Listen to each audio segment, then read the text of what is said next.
بسم الله الرحمن الرحيم. الحمد لله رب العالمين، وصلى الله وسلم على سيدنا محمد خاتم الأنبياء وإمام المرسلين، وعلى آله الطيبين وأصحابه الأكرمين ومن تبعهم بإحسان وهدى إلى يوم الدين، وعلينا معهم وفيهم برحمتك يا أرحم الراحمين. رب اشرح لي صدري ويسر لي أمري واحلل عقدة من لساني يفقه قولي. Assalamu alaikum wa rahmatullahi ta'ala wa barakatuh. It really is a pleasure and honor to have you here with us all on this blessed night and this momentous commemoration.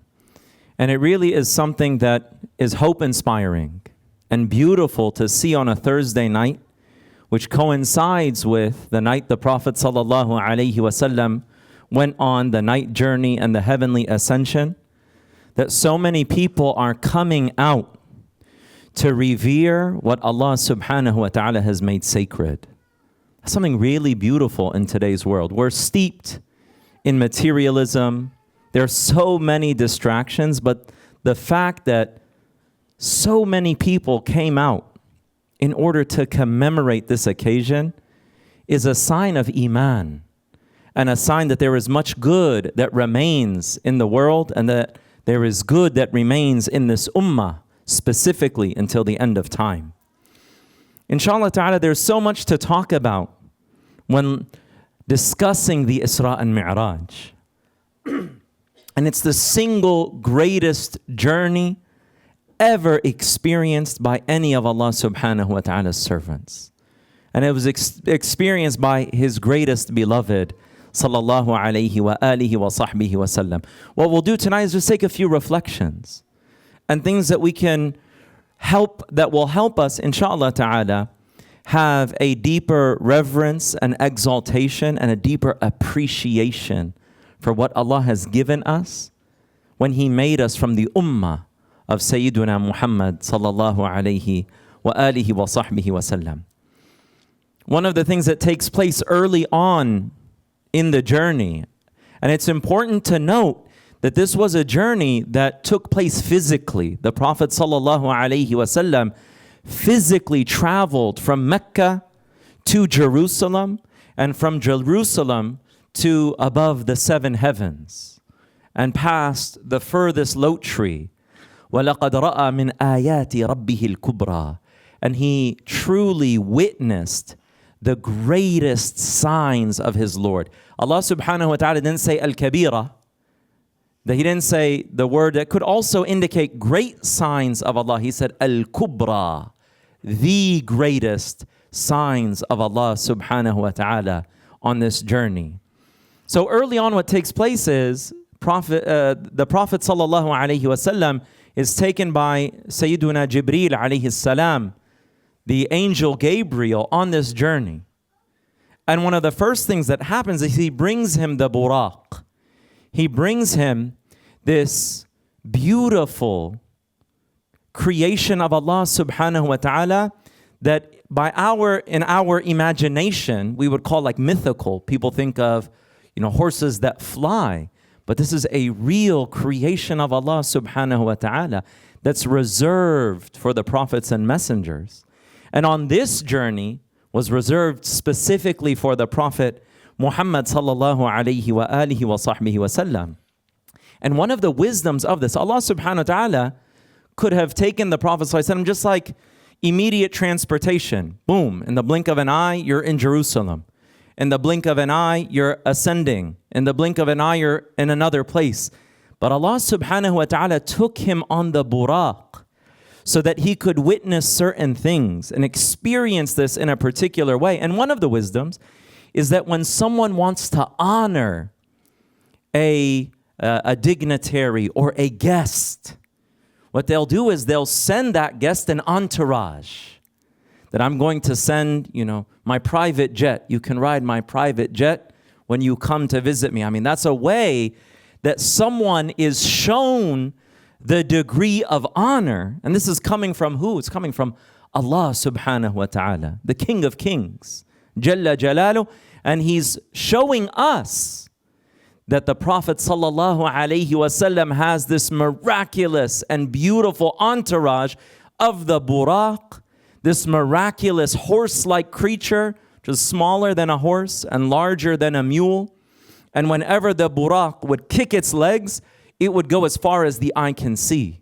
And even the name buraq is related to the word barq, which means lightning, just like a flash of lightning. But it's Allah subhanahu wa ta'ala honoring His beloved sallallahu alayhi wa sallam, and He's also in the company of Sayyidina Jibreel alayhi salam. And this is important because there's a certain point at the journey, along the journey, where Jibreel is no longer able to continue. But inshallah, that will come later. Then the Prophet sallallahu alaihi wasallam, when he rides on the buraq, he goes to these blessed places. And this teaches us the Prophet sallallahu alaihi wasallam's connection to all of the prophets and messengers. He is the universal prophet. He is an-Nabiyyul Jami'. He is the Prophet sallallahu alaihi wasallam who combines and gathers all of what the previous prophets and messengers came with, and he is able to convey this message in a way that is unprecedented, in a way that is universal and surpasses some of the divine limitations set by previous prophets and messengers, that they were sent to their specific people, whereas the Prophet ﷺ is sent to all of humanity. Another thing that this teaches us is that we as a Muslim Ummah, we are connected to places of barakah. We are connected to blessed places. Sometimes people might misunderstand the hadith of the Prophet ﷺ when he says, you should not travel except to 3 mosques. The sacred mosque in Mecca, the Prophet ﷺ's mosque in Medina, and Masjid al-Aqsa. That's an indication that those 3 are the most sacred masajid on the face of the earth. But that doesn't mean you can't go anywhere else. You can't go to your local mosque. You can't go visit the Blue Mosque in Turkey. You can't go do these things.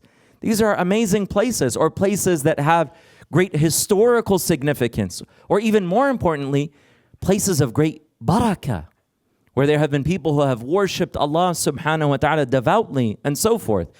So the story of the Isra and Mi'raj is a proof for us that on this most significant night in the Prophet sallallahu alaihi wasallam's life, Allah is taking him to blessed places before he even arrives to Jerusalem.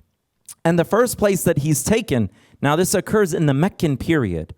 The Isra and Mi'raj takes place towards the end of the Prophet sallallahu alaihi wasallam's time in Mecca al-Mukarramah. Okay, so the first place he's taken to is a place that has a lot of palm trees. So Jibreel alayhi salam, he tells him, get off of the buraq and pray here. So the Prophet sallallahu alaihi wasallam gets off and prays. Then Jibreel alayhi salam says to him, do you know where you just prayed? And the Prophet sallallahu alaihi wasallam says, no. He said, صَلَّيْتَ بِطَيْبَةٍ. You prayed in Tayba. وَإِلَيْهَا الْمُهَاجَرَةِ. And this is where you will migrate to. So he prayed in Medina, the place of palm trees and so forth. So that was the first place that he stopped. Okay? And we all understand and know the blessing and the connection of Medina to the Prophet sallallahu alaihi wasallam. That's a little bit more self-evident. Then they continued on until they reached Madian. And they prayed. The Prophet sallallahu alaihi wasallam stopped at the tree when Prophet Musa alayhi salam, the one that he stopped at and sought shade under when he left Egypt. He says, Rabbi inni lima anzalta ilayya min khayrin faqir. My Lord, I'm in need of any good that you send down to me. And the Prophet sallallahu alaihi wasallam prayed there. It's amazing. Then Jibreel alayhi salam took the Prophet sallallahu alaihi wasallam to Mount Sinai, where Allah spoke to Musa alayhi salam, where he spoke to Moses and he received the revelation. So he said, get down and pray. So the Prophet sallallahu alaihi wasallam got off and prayed. And then he came to another place where he could see the palaces and the castles of greater Syria, which would be Syria and Palestine and Jordan and Lebanon, that greater Syria area, so he could see them. And Jibreel once again told him, get down and pray. So he did so. Then when he rode the buraq, again he said, do you know where you just prayed? And the Prophet ﷺ said, no. He said, صَلَّيْتَ بِبَيْتِ لَحْمٍ. You prayed in Bethlehem. Not Bethlehem, Pennsylvania. Bethlehem in Palestine. Tamam? So he said, صَلَّيْتَ بِبَيْتِ لَحْمٍ حَيْثُ وُلِدَ عِيسَى بْنُ مَرْيَمْ, where Jesus, the son of Mary, was born. This is amazing. And it shows the connection that the Prophet ﷺ has, particularly to Jesus and Moses alayhim as-salam. He's connected to all of the prophets and messengers. But with those two last revelations, and what remained of this divine message, particularly within those prophetic communities, it teaches us that our message and our responsibility as an ummah transcends the boundaries that people usually set for themselves. And that we have a connection to Jesus, peace be upon him. Prophet ﷺ prayed where he was born. We have a connection to Moses, peace be upon him. Prophet ﷺ prayed on Mount Sinai where he received revelation. And he prayed under the tree where he rested. He is the universal Prophet ﷺ, and we are a community that is universal. If you look even just in this room, it's amazing. The diversity that Allah subhanahu wa ta'ala has placed within this faith community. But we don't stop there. There is still work to do. That we have to be able to pass on this message to our brothers and sisters in humanity, our neighbors, our co-workers, our friends. That we have to be people who think deeply about on the greatest night of the Prophet ﷺ's life, Allah subhanahu wa ta'ala emphasized this connection between the Prophet and Jesus, and between the Prophet Muhammad and Moses alayhim as-salam ajma'een. May God's peace be upon all of them. And we know that they are the ulul azm, that they are among the 5 most honored and revered of all the prophets and messengers. Right? And this teaches us that there is that connection. And it also teaches us that we should seek out places of blessing, and that we can pray there, we can make dua there. We can ask Allah subhanahu wa ta'ala to give us from the blessings that were given there previously and historically, and that we are connected and that we have a mission that is universal. We ask Allah subhanahu wa ta'ala to allow us to understand the great wisdom and the lessons that take place in the Isra and Mi'raj.